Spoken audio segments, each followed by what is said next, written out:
ಬೆಂಗಳೂರಿಗೆ ಕಾಡಲಿದೆಯಾ ಭೀಕರ ಜಲಕಂಟಕ.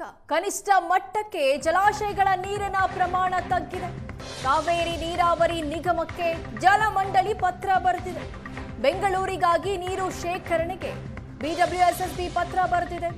4 ತಿಂಗಳಿಗೆ ಆಗುವ 2.5 ಟಿಎಂಸಿ ನೀರನ್ನ ಇಡಲು ಪತ್ರ ಬರೆಯಲಾಗಿದೆ.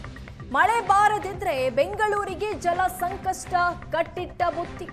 ಬೆಂಗಳೂರಲ್ಲಿ 1.50 ಕೋಟಿ ಜನಸಂಖ್ಯೆ ಇದ್ದಾರೆ.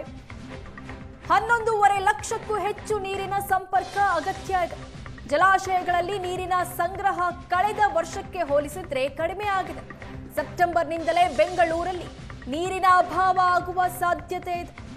ನಗರಕ್ಕೆ ಪ್ರತಿ ತಿಂಗಳು 2.12 ಟಿಎಂಸಿ ನೀರಿನ ಅಗತ್ಯ ಇದೆ.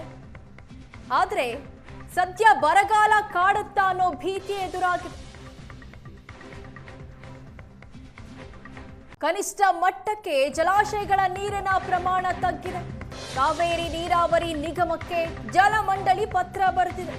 ಬೆಂಗಳೂರಿಗಾಗಿ ನೀರು ಶೇಖರಣೆಗೆ ಬಿಡಬ್ಲ್ಯೂಎಸ್ಎಸ್ಬಿ ಪತ್ರ ಬರೆದಿದೆ. 4 ತಿಂಗಳಿಗೆ ಆಗುವ 2.5 ಟಿಎಂಸಿ ನೀರನ್ನ ಇಡಲು ಪತ್ರ ಬರೆಯಲಾಗಿದೆ. ಮಳೆ ಬಾರದಿದ್ರೆ ಬೆಂಗಳೂರಿಗೆ ಜಲ ಸಂಕಷ್ಟ ಕಟ್ಟಿಟ್ಟ ಬುತ್ತಿ. ಬೆಂಗಳೂರಲ್ಲಿ 1.50 ಕೋಟಿ ಜನಸಂಖ್ಯೆ ಇದ್ದಾರೆ. 11.5 ಲಕ್ಷಕ್ಕೂ ಹೆಚ್ಚು ನೀರಿನ ಸಂಪರ್ಕ ಅಗತ್ಯ ಇದೆ.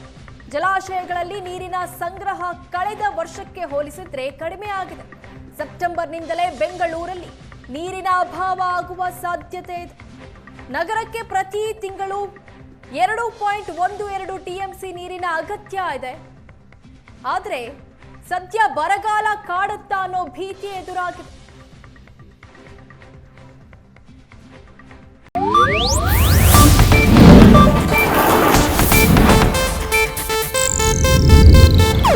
ಇದು ಏಷ್ಯಾನೆಟ್ ನ್ಯೂಸ್ ನೆಟ್ವರ್ಕ್ ಪ್ರಸ್ತುತಿ.